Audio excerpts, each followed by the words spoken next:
नाज़रीन इकराम, आलमी सियासत में हलचल मच चुकी है क्योंकि अमेरिका ने पांचवां बहरी बेड़ा पकड़ा है और इस मर्तबा रूस का जो बहरी बेड़ा है उस पर अमेरिका ने एक मर्तबा फिर कब्जा कर लिया है। कुछ दिन पहले अमेरिका की नेवी और कोस्ट गार्ड्स ने रूस की एक शैडो फ्लीट की वेसल जो कि तेल वेनेजुएला से लेकर जा रही थी, और जब अमेरिका ने उसका पीछा किया तो रूस ने उसके ऊपर अपना झंडा लगा दिया और उस बहरी जहाज पर रूस का जो झंडा है वो पेंट कर दिया गया, यानी वो रशिया का फ्लैग जो है उसके साथ समुद्रों के अंदर रमा दमा था। लेकिन अमेरिका ने ऑपरेशन किया और नेटो के ममालिक, बरतानिया और दीगर ममालिक जो हैं, उन्होंने अमेरिका की सपोर्ट की। अब यह एक बहुत बड़ी चीज है, यह कोई छोटी मोटी डेवलपमेंट नहीं है, लेकिन आज जो अमेरिका ने कर दिया है वो रूस के लिए इंतहाई अहम है। एक जानिब चीन तैयार है तो वहीं दूसरी तरफ यूं लग रहा है, क्योंकि अब डायरेक्ट कन्फ्रंटेशन हो रही है, इसमें असल एंट्री दी है नॉर्थ कोरिया के किम जोंग उन ने। किम जोंग उन ने व्लादिमीर पुतिन के नाम एक खत लिखा है जिसमें रशिया की अनकंडीशनल सपोर्ट और रशिया के साथ मिलकर वेस्टर्न ममालिक जो हैं उनके साथ लड़ने का ऐलान कर दिया गया। यानी आप ये कह सकते हैं कि डायरेक्ट कन्फ्रंटेशन से पहले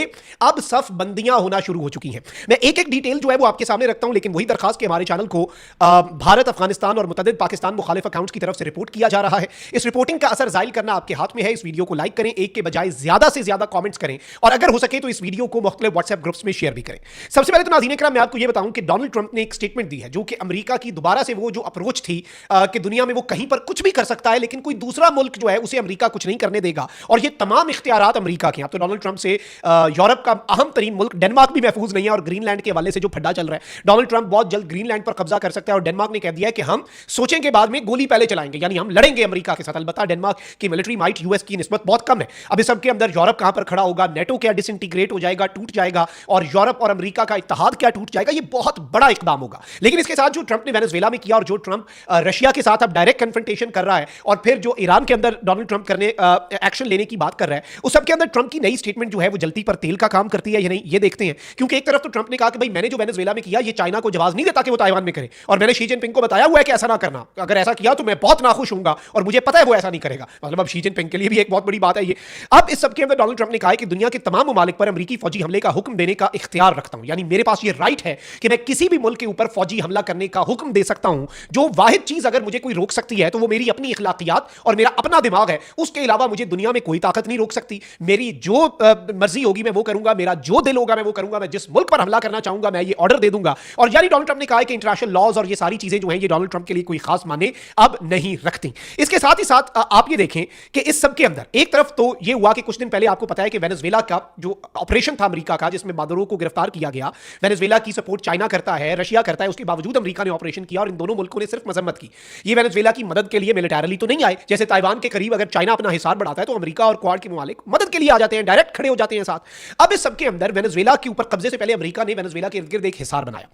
अब उसको इन्होंने ब्लॉकेज जो है, एक ब्लॉकेड इन्होंने लगा दिया, तेल बरदार जहाज जो है वो नहीं जा सकते थे। रशिया का एक शैडो फ्लीट वाला जहाज यहां से निकल गया। अमेरिका और नेटो के जहाज जो है, बहरी जहाज, जंगी जहाज, उसका पीछा कर रहे थे, समुद्रों में एक हंट लगा हुआ था। रशिया वालों ने उसे अनाउंस कर दिया कि भाई ये रशिया के स्टेट का, रशिया का ये जहाज है, तेल बरदार जहाज। लेकिन इसके बावजूद रशिया ने उसकी हिफाजत के लिए एक आबदोज भेजी, एक जंगी बहरी जहाज भेजा, लेकिन अमेरिका ने उसके ऊपर कंट्रोल कर लिया, अमेरिका ने उसके ऊपर कब्जा कर लिया। फिर इसके साथ ही साथ एक और रशियन ऑयल टैंकर है जिसका नाम है ओलिना। ये यूएस मिलिट्री जो है उसने दोबारा से अटेम्प्ट शुरू किए कि इस पर भी कब्जा करें, और इस सबके अंदर यूएस मिलिट्री ने अब वीडियो जारी की है। ओलिना oil tanker Caribbean sea Trinidad का जो मकाम है उसके करीब अमेरिका ने इसके ऊपर कब्जा कर लिया है। और इस वक्त मैं आपको यह बता दूं कि मादुरो की हुकूमत का जब से तख्ता उल्टा गया है उसके बाद से वेनेजुएला के साथ किसी न किसी ताल्लुक में सीज की गए जो बहरी जहाज हैं, जिनमें तेल बरदार जहाज हैं,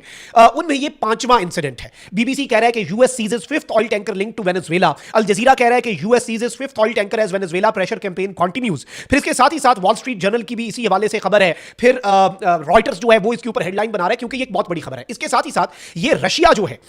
उसके लिए एक बहुत बड़ी मेजर एम्बैरसमेंट है। अलबत्ता जो रशिया का पहला जंगी बहरी जो तेल बरदार जहाज है उस पर जो कब्जा हुआ 2 दिन पहले, उसके बाद व्लादिमीर पुतिन फौजी वर्दी पहन कर आया, और उसके साथ ही साथ ऑर्शनिक मिसाइल जो है वो भी यूक्रेन पर चले, जो कि न्यूक्लियर कैपेबल मिसाइल्स हैं। और अभी यह कहा जा रहा है कि दुखती रग जो है वेस्ट की, ईरान, रशिया वेस्ट के साथ स्कोर सेटल करने के लिए उस दुखती रग को भी छेड़ सकता है और ईरान की कोई बड़ी मदद भी कर सकता है, जो कि खित्ते की सूरत हाल बदल दे और वेस्ट को अपने लाले पड़ जाए। अब ये जो ओलिना नामी जहाज है इसका पहले नाम था मिनर्वा, और ये रशियन वेसल है जिसके ऊपर यूएस और इसके साथ ही साथ ईयू जो है उसकी तरफ से सैंक्शंस लगाई गई थी, और इसे इन्होंने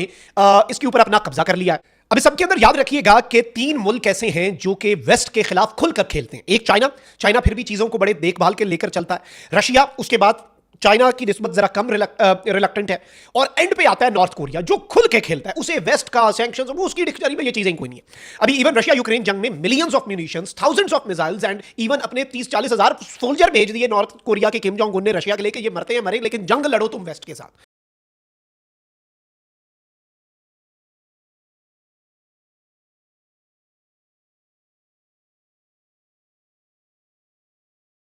और अभी भी जो चाइना में एक परेड थी, उसमें तीनों जब ये लीडर्स हैं, इनकी तस्वीर डोनाल्ड ट्रंप ने भी शेयर की कि ये anti America, anti West bloc है। अब इस सबके अंदर नॉर्थ कोरियन लीडर जो है Kim Jong Un, he has now pledged unconditional and permanent support for Russia's Putin in his latest letter. उन्होंने अनकंडीशनल और ताहयात हमेशा हमेशा के लिए रूस और रूस के सदर व्लादिमीर पुतिन के लिए जो अपनी सपोर्ट है उसका ऐलान किया, और कहते हैं कि आई विल अनकंडीशनली, बगैर किसी शर्त के, गैर मशरूत तौर पर रिस्पेक्ट भी करूंगा और अनकंडीशनली सपोर्ट करूंगा आपकी तमाम तर पॉलिसीज को और आपके तमाम तर फैसलों को, और मैं हमेशा मेरी विलिंगनेस रहेगी कि मैं आपके लिए और आपके मुल्क के लिए हर कदम उठाने से पहले दूसरी दफा सोचूं नहीं, हर कदम उठा जाऊं। मतलब आप जो भी फैसला लेते हैं, अब ये एक एनक्रिप्टेड सा मैसेज इसे कहा जा रहा है, एनक्रिप्टेड मैसेज इसे इसलिए कहा जा रहा है क्योंकि इस सबके अंदर ये अंदाजा लगाया जा रहा है इसे एक स्टेटमेंट से, ये समझ आ रही है इसे एक स्टेटमेंट से कि भाई रशिया कोई बड़ा फैसला ले सकता है, क्योंकि अब रशिया जो है वो एक डायरेक्ट कन्फ्रंटेशन की तरफ, समुद्र के अंदर तो अमेरिका रशिया के साथ भी वही कर रहा है जो अमेरिका वेनेजुएला या छोटे मुल्कों के साथ करता है, लेकिन रशिया के लिए ये एक बहुत बड़ी चीज है। अब कोई छोटा मुल्क है उसके साथ आप ये करते हैं, वो इस चीज को बर्दाश्त कर जाता है, लेकिन अब रशिया और व्लादिमीर पुतिन की जो अपनी एक ज़हनियत है, साइकी है, फिर इवन चाइना जो है वो अब ये सोच रहा है कि भाई इतना कुछ अमेरिका ने कर दिया तो इसी हल्ले में हम भी कोई काम कर देते हैं, हम भी ताइवान वाला काम जो है वो कर लेते हैं। और इवन पेंटागन जो है अमेरिका का, उसकी ये रिपोर्ट आई थी कि भाई चाइना जो है वो अब तैयारी अपनी ताइवान पर तो वो कभी भी कब्जा कर सकता है जब उसका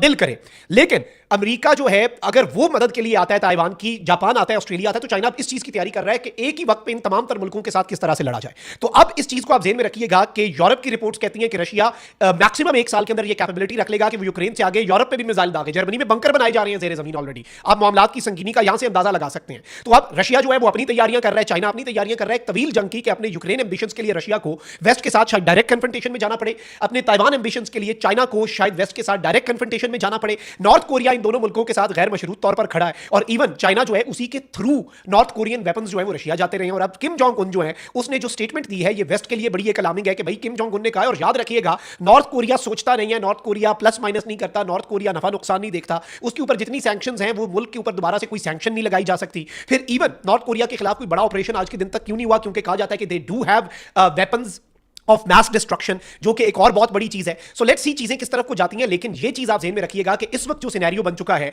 अब एक और ऑयल कैरिबियन के अंदर जो ऑयल टैंकर पर, रशियन ऑयल टैंकर के ऊपर कब्जा किया है, इसमें अमेरिका ने ये नहीं बताया कि किस बुनियाद पर निशाना बनाया है या मुबैना इसकी खिलाफ वर्जियां क्या हैं, लेकिन यूएस सदर्न कमांड जो है, जैसे इनकी एक सेंट्रल कमांड है, सेंटकॉम है, फिर सदर्न कमांड है, इसने कह दिया है कि भाई हमने हमारे मरीन्स और सेलर्स जो हैं, joint task force southern sphere और डिपार्टमेंट ऑफ होमलैंड सिक्योरिटी जो है, उन्होंने ये कहा है, और उन्होंने ये पकड़ के रशिया की जो वैसल है साथ कहा कि there is no safe haven for criminals, यानी जराइम पेशा अनासर के लिए। और इस सब के अंदर मैं आपको बताऊं कि इसमें यह बताया जा रहा है कि ये पहले से इसके ऊपर कोई पाबंदियां थी, लेकिन अब ये रशिया के लिए बड़ा अलार्मिंग है, रशिया के लिए बड़ा तशवीशनाक है। रशिया इसमें क्या करता है, चाइना जो है वो भी इसकी मजम्मत कर चुका है, और चाइना रशिया के साथ आपको पता है कि डायरेक्ट खड़ा है। वेनेजुएला और बात थी, लेकिन चाइना और रशिया और नॉर्थ कोरिया का जो अलायंस है उसकी इक्वेशन काफी हद तक डिफरेंट है। तो क्या अब एक बड़ी जंग और इस सब के अंदर कुछ और बड़ा हो सकता है? Let's see. अपना बहुत ख्याल रखिए। पाकिस्तान से।